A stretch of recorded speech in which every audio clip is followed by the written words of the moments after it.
अस्सलाम वालेकुम दोस्तों। जैसा कि मैंने इंट्रोडक्शन में लिखा था कि आज हम बात करेंगे हॉर्टिकल्चर इंडस्ट्री जो है पाकिस्तान की, उसके प्रॉस्पेक्ट्स के हवाले से, उसके प्रॉब्लम्स क्या हैं और हम किस तरह उन प्रॉब्लम्स को टैकल कर सकते हैं। तो आज मुझे बड़ी खुशी है अपने मेहमान को आपसे मुतारफ़ करवाते हुए। आज के हमारे जो मेहमान हैं, ये मुनीब अहमद साहब हैं।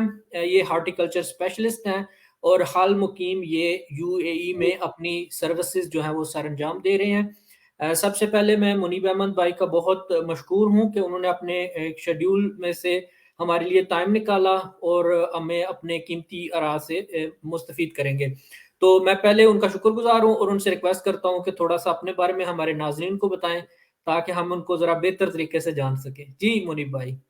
जी, बहुत शुक्रिया मुजाहिद भाई। मेरा नाम मुनीब अहमद है। मैं हॉर्टिकल्चरिस्ट हूँ और यूनिवर्सिटी ऑफ एग्रीकल्चर फैसलाबाद से मैंने हॉर्टिकल्चर में एमएससी ऑनर्स की है 2011 में। उसके बाद जो मेरा करियर था, पहले 2 साल मैंने अपने फार्म मैनेजमेंट की थी, अपने ही फार्म की। उसके बाद फिर मैं सिंध में गया, मीरपुर खास। वहाँ पे मैंने एक बहुत बड़ा फार्म था 2000 एकर्स का, उसका एज फार्म मैनेजर रहा। तो उसके बाद फिर जो मेरा नेक्स्ट स्टेप था, यानी कि अपने पोटेंशियल प्रोफेशनल ग्रोथ के अंदर, वो था दो स्टील मिल का फार्म मैनेजर था कसूर में। तो अच्छा। 40 एकर्स पे वहाँ पे उनकी फार्मिंग थी और साथ उनका ब्रीडिंग था वाइल्ड लाइफ के हवाले से ना। तो उसका उसमें मैंने काम किया है। इसके अलावा जो है, उसके बाद फिर मैं हॉर्टिकल्चरिस्ट या साइंटिफिक ऑफिसर के तौर पे आ गया। पाकिस्तान एग्रीकल्चरल रिसर्च काउंसिल में एक इंटरनेशनल प्रोजेक्ट था, डीएफआईडी और आईडीआरसी का फंडेड। उसमें as a climate smart agriculture expert मैंने काम किया है। और फिर उसके बाद मैंने एक यानी कि फार्म था, उसे छोड़ के वहाँ पे गया हूँ चरसदा में 200 एकर्स पे। तो वहाँ पे फार्म मैनेजमेंट की और एंटरप्रेन्योरशिप भी वहाँ पे एक यानी कि उसका पार्ट था मेरा। तो उस पे मैंने काम किया है। उसके बाद मैं यानी कि लीड ट्रेनर रहा हूँ यूएनडीपी के कुछ प्रोजेक्ट्स में फूड प्रोसेसिंग के हवाले से। फिर मैं क्लाइमेट स्मार्ट एग्रीकल्चर कंसल्टेंट रहा हूँ, लीड पाकिस्तान और पेटको पीआरसी का 2 साल। तो अभी मैं यूएई में आया हूँ, ये और यहाँ पे मेरा है फोकस ज़्यादा यानी कि consultancy services as organic farm manager, consultant organic farm manager. और बाकी यानी कि जितने भी यानी कि ग्रीन हाउसेज या हाइड्रोपोनिक्स में एक्टिविटीज़ होती हैं, उन्हें यानी कि मैं मॉनिटर भी करता हूँ और उसमें अपनी यानी सर्विसेज भी देता हूँ। ज़बरदस्त! आपने मतलब काफ़ी ज़्यादा वास्ट आपका तजुर्बा है फ्रूट्स और वेजिटेबल्स और हॉर्टिकल्चर इंडस्ट्री में। अगर हम बात करें तो आपका काफ़ी वसी तजुर्बा है। तो जी, जी, बहुत मेरा शुक्रिया। जो है फिर आपसे पहला सवाल ये है कि आप कैसे देखते हैं कि जो हमारी पाकिस्तान की हॉर्टिकल्चर इंडस्ट्री है, फ्रूट्स एंड वेजिटेबल हो गई, मेडिसिनल प्लांट्स भी इसमें आ जाते हैं, इसमें फ्लोरिकल्चर भी आ जाता है, यानी बहुत बड़ी हॉर्टिकल्चर की इंडस्ट्री है। तो उसको करंट इश्यूज़ क्या हैं कि हम इसराइल एक छोटा-सा मुल्क है। हम देखते हैं कि उसकी बड़ी प्रोडक्ट्स जो है वो आप इंटरनेशनल मार्केट में देखते हैं। इवन कि इंडिया की प्रोडक्ट्स आप इंटरनेशनल मार्केट में देखते हैं। नीदरलैंड एक छोटा, हमारे निस्बत वो इतना बड़ा मुल्क नहीं है और उनकी एक्सपोर्ट फ्लावर की इंडस्ट्री उनकी पता नहीं 2 या 4 बिलियन से ज़्यादा की तो उनकी सिर्फ फ्लावर की इंडस्ट्री है। तो हम क्यों इतना आगे नहीं हैं? किया जाए कि हमारी 65% आबादी जो है वो एग्रीकल्चर से रेलेवेंट है, तो इसकी क्या वजह है? तो आप इस पे ज़रा थोड़ी-सी रोशनी डालें प्लीज़। मैं इस पे रोशनी डालता हूँ, लेकिन उससे पहले जो आपने कुछ एग्जांपल्स कोट किए हैं, उसके हवाले से मैं थोड़ा-सा अपने व्यूज़ को अपडेट कर दूँ। तो नीदरलैंड की आपने बात की है, तो दुनिया में यानी कि नीदरलैंड दूसरा ही बड़ा एक्सपोर्टर है फ्रूट्स, वेजिटेबल्स और एग्रीकल्चरल प्रोडक्शन के हवाले से ना। दुनिया में जी। यानी कि उसका रकबा देखें तो हमारा जो सूबा खैबर पख्तूनख्वा है, उसका हाफ है ऑलमोस्ट, यानी कि 40,000 एक स्क्वायर किलोमीटर्स जस्ट एरिया है पूरे कंट्री का नीदरलैंड का। और उनकी जो एग्रीकल्चरल एक्सपोर्ट है वो 95 बिलियन डॉलर्स, नहीं 95 बिलियन यूरोस की थी 2020 में। तो आप यानी कि पाकिस्तान की पूरी यानी कि एग्रीकल्चरल एक्सपोर्ट्स को आप देखें तो मोर देन 5 बिलियन मेरे ख्याल से ये नहीं होगा। राइस, इसमें कॉटन, हर चीज़ आप डाल के। तो एक छोटा-सा मुल्क जो है वो इतनी ज़्यादा एक्सपोर्ट कर रहा है, तो उसकी रीज़न्स क्या हैं? ये आहिस्ता रहिए, इसमें मैं आपको इस पे अभी थोड़ा-सा बताऊँगा। बाकी ये कि फार्मा पाकिस्तान के अंदर ना हॉर्टिकल्चर सेक्टर जो 4 यानी कि आपने चीज़ें बताई हैं हॉर्टिकल्चर के अंदर, यानी कि फ्रूट्स हैं, वेजिटेबल्स हैं, फ्लावर्स हैं, मेडिसिनल प्लांट्स हैं, इन सब के इश्यूज़ हैं। यहाँ पे प्रोडक्शन के हवाले से भी, इसकी पोस्ट हार्वेस्ट के हवाले से भी, इसकी मार्केटिंग के हवाले से भी, और फिर हम जो इंटरनेशनल मार्केट्स को टैप नहीं कर पा रहे उसके हवाले से भी। तो हमारे रिसर्च में, एजुकेशन में, एक्सटेंशन में भी गैप्स हैं। वो सारी यानी चीज़ें हम आपके साथ डिस्कस करेंगे। तो पहले ये, अगर हम थोड़ा-सा जनरलाइज़्ड ओवरव्यू दे दें कि हॉर्टिकल्चर सेक्टर के ना, क्या प्रॉब्लम्स हैं। तो हॉर्टिकल्चर सेक्शन के अंदर देखें तो मोस्टली यानी कि सबसिस्टेंस फार्मिंग है पाकिस्तान के अंदर, यानी कि हम स्पेशलाइज्ड कोई ग्रोइंग नहीं कर रहे हैं ना। बहुत कम लोग हैं जो स्पेशलाइज्ड हॉर्टिकल्चर में हैं। बस इस तरह होता है कि लोग यानी कि 2 एकड़ उसने गंदम लगा ली एक फार्मर ने, फिर अगली बार उसने मकई लगा ली, साथ उसने 1 एकड़ पे यानी कि रेडिश या कैरेट लगा ली, तो सबसिस्टेंस फार्मिंग है। स्पेशलाइज्ड हाईली स्पेशलाइज्ड फार्मिंग बहुत कम है हॉर्टिकल्चर सेक्टर के अंदर। और दूसरा ये है कि हमारे अनएजुकेटेड और नॉन स्किल्ड यानी कि फार्मर्स हैं, उन्हें इतना आइडिया नहीं होता कि वो क्या यानी कि किस तरह से हॉर्टिकल्चर सेक्टर यानी कि बहुत सेंसिटिव प्रोड्यूस है, पेरिशेबल कमोडिटीज है। आप पेरिशेबल कमोडिटीज को मेनली यानी कि फोकस कर रहे होते हैं। इसमें फ्रूट्स हैं, वेजिटेबल्स हैं, शॉर्ट शेल्फ लाइफ होती है। तो हमारे जो अनएजुकेटेड और अनस्किल्ड फार्मर्स हैं वो इस चीज़ को एड्रेस नहीं कर सकते, उनकी जो सेंसिटिविटीज़ हैं, और इस वजह से प्रॉब्लम्स आते हैं फिर। तो उसके बाद हमारा जो एटीट्यूड है फार्मर्स का यानी कि हॉर्टिकल्चरल कमोडिटीज़ के हिसाब से अगर देखें तो यानी कि बहुत ऑकवर्ड सा है। आप यानी कि देखें कि फार्मर जो है टोमेटो हार्वेस्ट करता है, उसने यानी कि 20-25 यानी कि क्रेट्स उसके हार्वेस्ट हो गए, उसने लोड किया। लोड करने के बाद 2 मज़दूर या 1 मज़दूर ऊपर चढ़ गए यानी कि पेटियों के ऊपर जो क्रेट्स होते हैं, उनके ऊपर चढ़ के वो ट्रांसपोर्ट कर रहे होते हैं। या चिल्लीज़ की यानी कि बोरियों में भर लिया, और ये गर्मी के अंदर जा रही है चिल्लीज़, और 2-3 यानी कि उनके वर्कर्स जो है वो उन बोरियों के ऊपर बैठे हुए हैं। तो इस तरह के एटीट्यूड के साथ हम किस तरह यानी कि आप कहते हैं, फिर आपने एक क्वेश्चन किया था कि इंटरनेशनल इंटरनेशनल मार्केट, मार्केट। तो इस तरह के एटीट्यूड के साथ हम नहीं कर सकते कुछ भी। इसके बाद है लैक ऑफ विजन। अगर हम देखें तो हमारा स्टैंडर्डाइजेशन नहीं है, लैक ऑफ विजन है, हमें पता नहीं है कि कौन सी यानी कि पोटेंशियल मार्केट्स हैं हमारे यानी कि प्रोड्यूस के। हम ये समझते हैं कि कीनू हमने कर लिया तो दुनिया का बेस्ट कीनू है, तो हर जगह ये कर सकते हैं। इस तरह नहीं है। हर यानी कि कमोडिटी के अगेंस्ट यानी कि दुनिया में कुछ स्पेशलाइज्ड मार्केट्स हैं, हम वहाँ पे एक्सपोर्ट करेंगे तो हमें प्रॉफिट होगा। अगर हम इसी पे मैं यहाँ पे आपकी इन्फॉर्मेशन में ऐड कर दूं कि रशिया में छोटे साइज का कीनू पसंद किया जाता है, बड़े साइज का कीनू पसंद नहीं किया जाता। तो दुबई या यूएई में या यूके में अगर हम कीनू एक्सपोर्ट करते हैं तो बड़े साइज का कीनू यानी कि पसंद किया जाता है। तो ये मार्केट स्पेशलाइजेशन जो होती है ना, ये हमें यानी कि अपने ध्यान में रखनी चाहिए कि हम कहाँ पे एक्सपोर्ट कर सकते हैं। बिल्कुल, बिल्कुल इसके सही। अलावा ये जी जी बिल्कुल, तो लैक ऑफ जोनिंग ये एक बहुत बड़ा प्रॉब्लम है पाकिस्तान के अंदर हॉर्टिकल्चर में। हम अभी तक जोनिंग नहीं कर पाए कि हमें किस जोन के अंदर, कौन से एरियाज के अंदर कौन सी वेजिटेबल्स, कौन से फ्रूट्स, कौन से फ्लावर्स, कौन से मेडिसिनल प्लांट्स ग्रो करने चाहिए। तो ये लैक ऑफ जोनिंग जो है एक बहुत बड़ा प्रॉब्लम है। इसके जोनिंग ना होने की वजह से बाज़ औक़ात इस तरह होता है कि पूरे पाकिस्तान में टोमेटो लगा हुआ है, और हर फार्मर ने टोमेटो लगा लिया है, और उसके बाद जब मार्केट में टोमेटो आता है तो वो 10 रुपए का 5 किलो यानी कि ये कंडीशन होती है, ठीक है। और बाज़ औक़ात जोनिंग ना होने की वजह से इस तरह की कंडीशन होती है कि 300 रुपए किलो यानी कि हमें टोमेटो मिल रहा होता है। तो ये जोनिंग ना होने के प्रॉब्लम्स है। इसके अलावा अगर मार्केट इंटेलिजेंस की बात करें तो फार्मर्स में मार्केट इंटेलिजेंस नहीं है पाकिस्तान के अंदर। भेड़ चाल है, जैसे भेड़ चाल कहा जाता है कि एक हाँ साल यानी जी। कि प्रॉफिट हुआ, अगले साल सबने आंखें बंद करके वही चीज लगा ली, अब सारे ही बैठ गए उससे। तो मार्केट इंटेलिजेंस होने का मतलब ये है कि हमें हमारे फार्मर्स को इतनी अवेयरनेस होनी चाहिए कि हम जो चीज लगा रहे हैं कितने एरिया पे लगा रहे हैं और क्या इम्पैक्ट पड़ेगा जब ये हार्वेस्ट होगी, और किस सीजन में आएगी, और मार्केट के अंदर यानी कि हमें क्या इसका रिटर्न मिलेगा। इसके अलावा अब एक बम्पर क्रॉप हो गई है फार्मर की।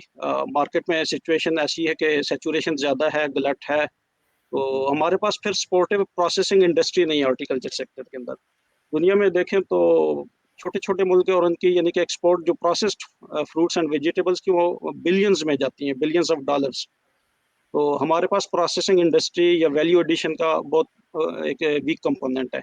इसके अलावा हॉर्टिकल्चर सेक्शन जो इस वक़्त यानी कि बहुत ज़्यादा सफ़र कर रहा है, वो क्लाइमेट चेंज की वजह से भी कर रहा है पाकिस्तान के अंदर। चलें इसमें तो फार्मर्स का इतना वो नहीं है, डायरेक्टली यानी कि लिंक नहीं है, लेकिन इम्पैक्ट हो रहे हैं, तो इम्पैक्ट होने का मतलब है कि फार्मर्स को एडॉप्टेशन करनी चाहिए।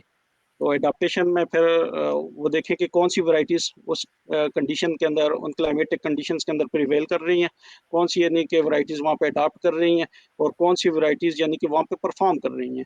इसके अलावा अगर मैं बात करूँ तो हॉर्टिकल्चर सेक्टर में नए-नए पेस्ट आ रहे हैं, डिज़ीज़ेज़ आ रही हैं, क्लाइमेट चेंज की वजह से भी आ रही हैं, और यानी कि और बहुत सारे फैक्टर्स हैं इसमें, पुअर क्वारंटाइन मेजर्स हैं।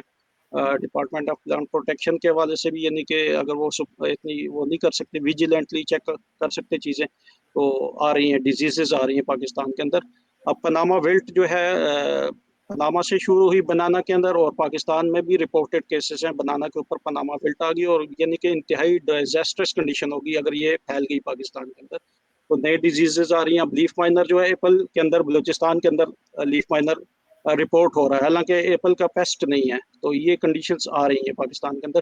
टोमेटो के अंदर ये हमारे जितने यानी कि बॉर्डर एरियाज हैं, इनके पहले पाकिस्तान में टोमेटो लीफ माइनर नहीं था, लेकिन अब अफगानिस्तान वाली साइड से कुछ आया और अब हमारे टोमेटो के ऊपर यानी कि रिपोर्ट हो रहा है कि लीफ माइनर अटैक कर रहा है। तो नए नए प्रॉब्लम्स आ रहे हैं, ठीक है। इसके अलावा अगर अब नए प्रॉब्लम्स आ गए, नए चैलेंजेस हैं, लेकिन हमारे फार्मर्स को देखें कि वो ऑफ लेवल पेस्टिसाइड यूज कर रहे हैं इस दौर के अंदर भी। यानी कि फार्मर को ये नहीं पता कि जो मैं पेस्टिसाइड यूज कर रहा हूँ ये किसी स्पेसिफिक डिजीज के अगेंस्ट है या किसी स्पेसिफिक पेस्ट के अगेंस्ट है। वो यानी कि कहता है बस ये तो कीड़े मार दवाई है तो मैं स्प्रे करूंगा और हर तरह का कीड़ा इससे मर जाएगा, इस तरह का नहीं है।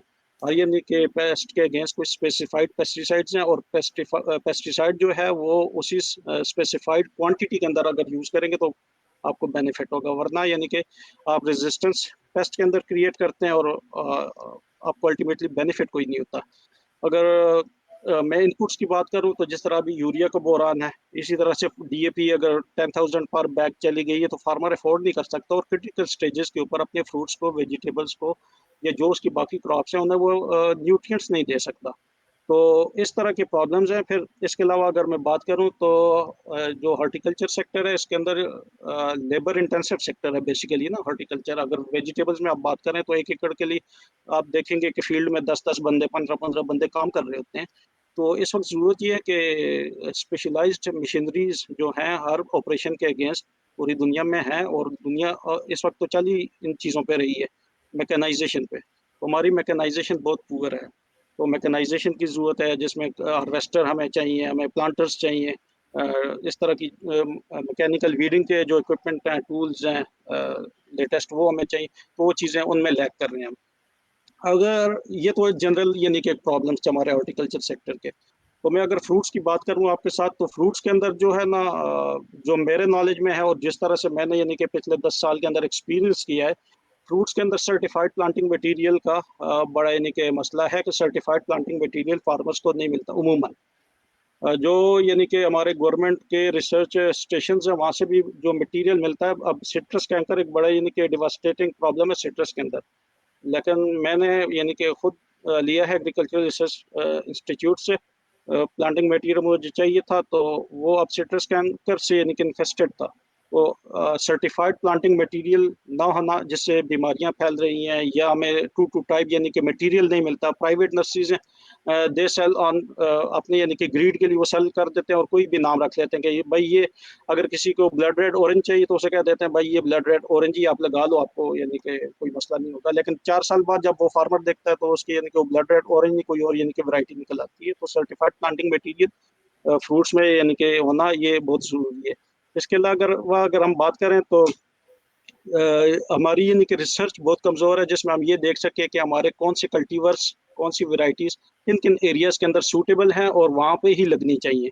अगर मैं बात करूँ तो स्वात में यानी कि पहले एप्पल काफ़ी होता था, अब मैंगोरा से शिफ्ट होकर अपर कलाम वाली साइड पे एप्पल की यानी कि वो चला गया है, क्योंकि अब वो चिलिंग रिक्वायरमेंट्स वहाँ पे पूरी नहीं हो रही। अब सर्दी कम हो गई, उस तरह से सर्दी नहीं पड़ती, और जो हाई चिलिंग रिक्वायरिंग वैरायटीज़ थी वो अपर साइड पे चली गई हैं। तो अब वहाँ पे जो सूट करती हैं चिलिंग रिक्वायरमेंट्स इस वक्त, यानी कि 800 टू 1000 ये 1000 1100 आवर्स की जो वैरायटीज़ हैं उन पे रिसर्च की ज़रूरत है। अगर वो करेंगे तो आपको प्रॉफिट होगा, अगर वो वैरायटीज़ वहाँ पे नहीं है तो इश्यूज आएंगे।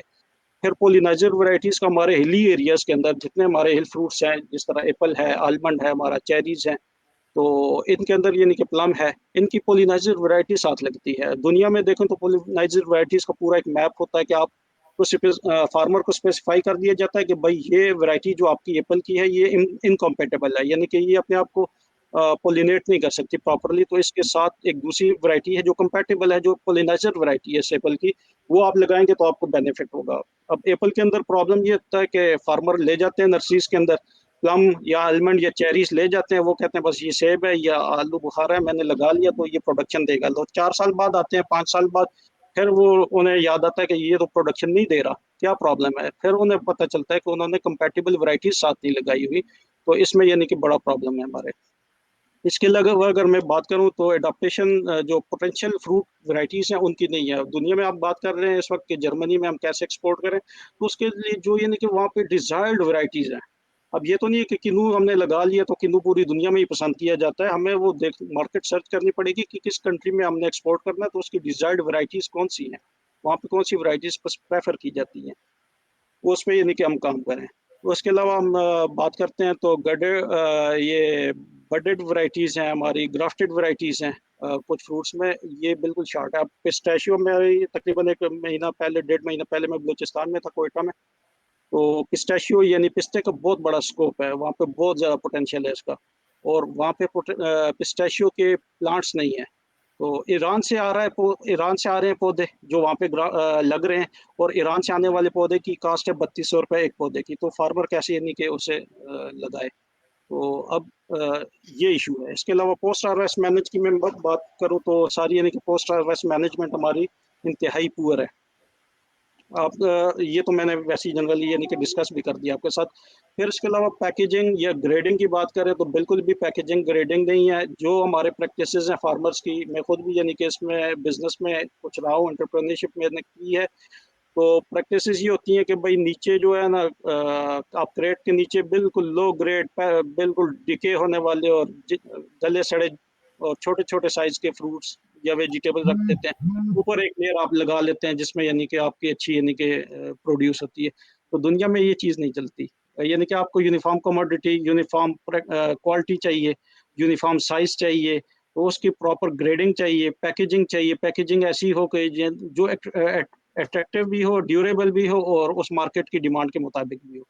फिर हमारी स्टोरेज कंडीशंस की मैं बात करूँ तो स्टोरेज कंडीशंस जो है हमारी हॉर्टिकल्चरल प्रोड्यूस के लिए बहुत यानी कि वर्स कंडीशंस हैं पाकिस्तान के अंदर। यानी कि जिन लोगों ने कोल्ड स्टोर बनाया हुआ, उन्होंने आलू के लिए बनाया हुआ, तो वो हर चीज़ ही उसी में डंप कर देते हैं। अब एप्पल आ गया तो वो उसी पोटैटो वाले कोल्ड स्टोर में चला गया, हालांकि रिक्वायरमेंट्स डिफरेंट होती हैं। कोल्ड स्टोरेज के अंदर डिफरेंट वैरायटीज़ की स्टोरेज टेम्परेचर्स डिफरेंट होते हैं। ये नहीं कि हमने आलू वाला जो कोल्ड स्टोर है जिससे 4 डिग्री सेंटीग्रेड पे मेंटेन करना है, वो वही उसी में हम एप्पल को भी स्टोर कर दें या उसी में मैंगो किसी वक्त ले आएँ या बाकी कमोडिटीज़ हम ले आएँ। तो इस तरह से नहीं होता। फिर इसके अलावा अगर मैं बात करूँ तो वेजिटेबल्स के अंदर जो प्रॉब्लम्स हैं इस वक्त, सबसे बड़ा प्रॉब्लम है इस वक्त हाइब्रिड सीड्स का। पाकिस्तान के अंदर हाइब्रिड सीड लग रहे हैं जो कमर्शियल हमारी यानी कि हाई वैल्यू क्रॉप्स है, जिस तरह से टोमेटो है, जिस तरह से कुकम्बर है, हमारे पास चिलीज हैं, कैप्सिकम है। तो इनकी पम्पकिन की हाइब्रिड वैरायटीज चल लग रही हैं फार्मर्स के पास। तो हाइब्रिड वैरायटीज का पोटेंशियल तो बहुत अच्छा है, लेकिन इनका सीड भी एक्सपेंसिव है। और सीड ये जी। कहाँ से आता है? बाहर के मुल्कों से आता है। हमारी इतनी रिसर्च नहीं है कि हम यानी कि हाइब्रिड सीड यानी कि अपने मुल्क में बना सकें। अब मियाँ शौकत साहब हैं, युक्सेल एशिया सीड्स के नाम से वो मार्केट कर रहे हैं, लेकिन वो सीड भी कॉस्टली है। यानी कि अगर बाहर से इम्पोर्ट करें, और अब यूक्सेल वालों का सीट देखें तो एक तरह से यानी कि वो एक पैरेलल यानी कि उस पे जा रहे होते हैं। तो हमें रिसर्च की ज़रूरत है कि हमारे गवर्नमेंट रिसर्च स्टेशन से, गवर्नमेंट इंस्टीट्यूट से प्रॉपरली यानी कि डेवलपमेंट हो, ब्रीडिंग मटेरियल आए और फार्मर्स को चीप प्राइसेस के ऊपर मिले। इसके अलावा इम्पोर्टेड हाइब्रिड को तो छोड़ें, इम्पोर्टेड वैरायटीज़ में चले एक और प्रॉब्लम भी मैं आपको बता दूं कि इम्पोर्टेड जो हाइब्रिड्स होते हैं वो उन कंट्रीज़ की ग्रोइंग कंडीशंस के हिसाब से तैयार होते हैं। तो वो मे बी कि वो ग्रोइंग कंडीशंस हमारी यहाँ पे ना हो, तो उसमें भी प्रॉब्लम्स आते हैं और आए भी हैं। मेरे अपने एक्सपीरियंस में भी हैं ये चीज़ें। इसके अलावा हमारे जो हाइब्रिड सीड तो एक साइड पे हमारी ओपन विद पोलिनेटेड जो वैरायटीज़ हैं, जो हमारे आम यानी कि लगने वाली सब्जियां, इनका सीड भी बाहर से आ रहा है, इंडिया से आ रहा है या और कंट्रीज से आ रहा है। तो ये यानी कि एक शर्मिंदगी की बात है कि पालक का बीज भी, धनिया का बीज भी, हमारी यानी कि ओकरा यानी लेडी फिंगर भिंडी का बीज भी इंडिया से आए। तो दिस इज यानी कि कंडीशन। और पैकेजिंग, हार्वेस्टिंग, ट्रांसपोर्टेशन जिस तरह से मैंने डिस्कस किया कि वर्स है। इसके अलावा स्टोरेज कंडीशंस या होलसेल मार्केट के अंदर अगर आप चले जाएं तो फार्मर की एक्सप्लॉइटेशन है, मार्केट रेगुलेशंस कुछ भी नहीं है। तो वहाँ पे जो आड़ती लोग हैं बैठे हुए, वो जिस तरह से मर्जी है वो लूट रहे होते हैं और कोई गवर्नमेंट की इंटरवेंशन नहीं है इसमें। अच्छा, फ्लावर्स की मैं बात करूँ तो हमारे पास अनअवेलेबिलिटी ऑफ प्लांटिंग मटेरियल है कि जो यानी कि मार्केट हम बायर कर सकें। अब लिलीज का बल्ब है वो 200 रुपये का एक बल्ब है, तो हमारे बाहर से आता है, हॉलैंड से आता है। तो उसके बाद यानी कि आप क्या सोचेंगे कि एक फार्मर उसे लगाए और उसके बाद वो क्या उससे प्रॉफ़िट ले?